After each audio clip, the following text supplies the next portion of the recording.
It's great to see you guys again. Obviously, the song that we just heard from the new album Formentera came out just a couple months ago, and it's always cool to hear a different take on a song that normally, the album version is fantastic of this tune, where it's, you know, it's plugged in, it's rocking, it's got this just epic sort of apocalyptic kind of feel to it. But when you strip it down from what you call the Dirt Road sessions, it takes on a different kind of vibe to it.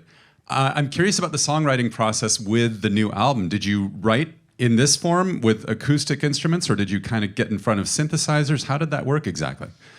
This album was very similar to how we've made all our albums, where Jimmy and I have this kind of like psychic mind meld thing that happens in very unusual ways. So there's two major ways that the songs are created. Like, one is that I will spend a really creepy amount of time like in the dark, hunched over the piano.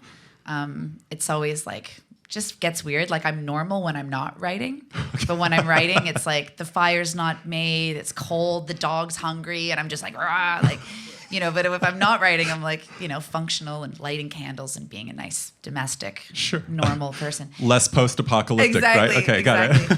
got it. But so All Comes Crashing is a great example of that process for me, where I just, even though it's a very simple progression, it was just a deep kind of place that I went with that song, and I presented it to Jimmy, as I'll do with other stuff that I write, and is in a very rudimentary recording. Like your joke of like, it sounds like it was like recorded in candle wax or whatever. It's like a wax cylinder recording. You just bring in the cylinder and be like, I made this at home. It's one of those old-timey things. Yeah, exactly. Like, I recorded this in 1906. You know? It was one of those. So, and I never have any idea, like, because, I mean, God help the guy, his, you know, role in the band this whole time for 8 albums is to be like, okay, cool.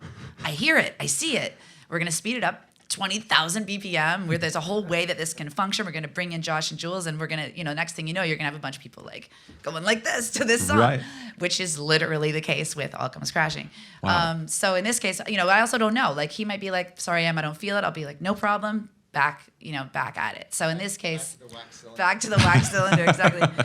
So in this case, I brought this one in, and he had a vision, and it came together quite quickly that way. The other process is really cool, which is where Jimmy and a good friend of ours, Liam, who works with us, do a lot of modular synthesis, which I don't know if you guys have seen what that looks like, but it's basically like a switchboard from like World War II or something. Like going back to like Moog synths and stuff from the 70s, where they were all mono synths, so you had to use like these patch chords essentially to create your own. Right, and one of the controllers, sounds. You know, the conventional thing when you think of a keyboard is like you see a keyboard as a controller, but that's only one way, is to interpret it across those 88 keys. There are other ways that you can just build sound from the bottom up, like the molecular level. So that's what these lunatics do. So I'll be like, either it'll be like they'll come up with something, or I'll be like, I have this feeling, like this mood, like this thing, and they'll be like, okay, 1 second, and they've got these cables around their necks, and then they're just like patch, patch, patch, patch, patch, patch, glor, glor, glor, blor, bleep, bleep, all these sounds, and I'll be like, wow, that's exactly how I feel. Thank you. You know, like the beginning of Doom Scroller, I'm like, yep, that's the sound of that feeling. So those are kind of the two. Believe it or not, that was an abbreviated version of the process. But wow, yeah, you mentioned, because that was really long. No, but I mean, you mentioned Doom Scroller, which is the first track on the album, and that's the face melting, 10-minute long, just in your face, you know, like apocalyptic, almost techno kind of rhythm to it and stuff like that. So that's how the album starts out, and it kind of paints the amazing picture that Formentera is as it continues. The tour, by the way, is called Doom Scroller.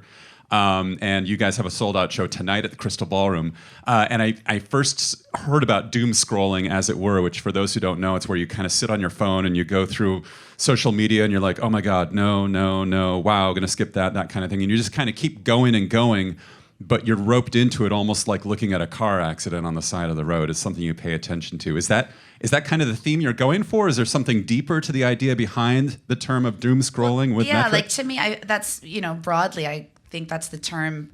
In my case, it's more precise in the way that like what was happening and still is happening to me, and I don't think will change unless that wax cylinder comes out and all our phones suddenly combust. Like unless we go back in time, which I don't think is going to happen.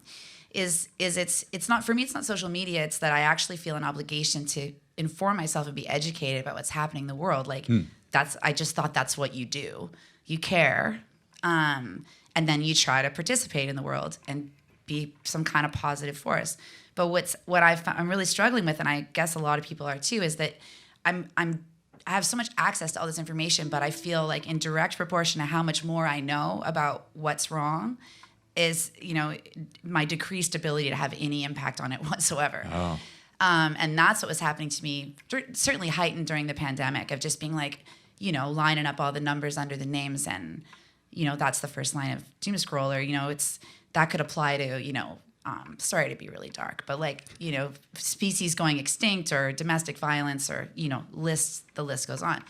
So I really struggled, and, with how do you reconcile the fact that you don't want to put on blinders and you want to know and you care and you feel an obligation to be informed, but also that you can't, like in my case, I can't function. Sure. I'm so upset. Sure. So that was really how Formentera came together, and that song being the title track is like finding some sort of parameter that's like, this is the range where I can do something. And for me, it's just knowing it's with metric. Like we're hanging out with you guys, we're playing these songs, we can have these conversations. I can make people maybe find words for what they're going through. But the bigger stuff, it's like having to accept my limited control. So yeah, that's what doom scrolling for me was just like, I can't put it down, and right. I can't get any answers.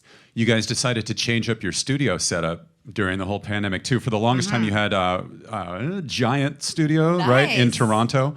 And then you decided to clear everything out, move the gear, and I understand you used like what used to be a church, perhaps. Tell me about that, Jimmy.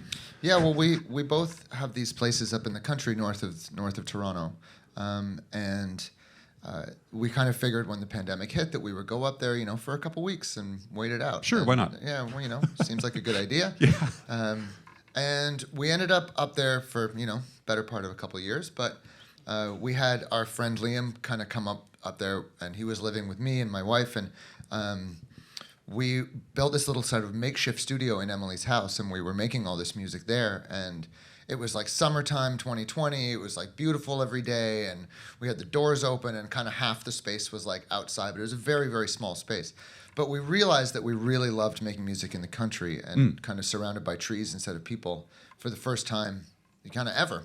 We made a lot of records in cities and worked at Electric Lady a lot, and our place in the city in Toronto was sort of like in the like cultural center of the city, and you could kind of walk out the back door and get anything you needed, and so this was a very, very different approach for us, and we were really enjoying it, but we knew that as winter set in, the little room in Emily's house wasn't going to work anymore. And anyone who's dealt with a Canadian winter knows that it's not short and it's not to be messed with. So Yeah, there are two of them. yeah, There's two Canadian winters. yeah, exactly. There's the one up till January, and then the other one that goes the other half of the other year. Right. So we started looking around, and we someone like offered us this like an ayahuasca studio, where there was like 50 like mattresses lying around, and we were like, this is not right.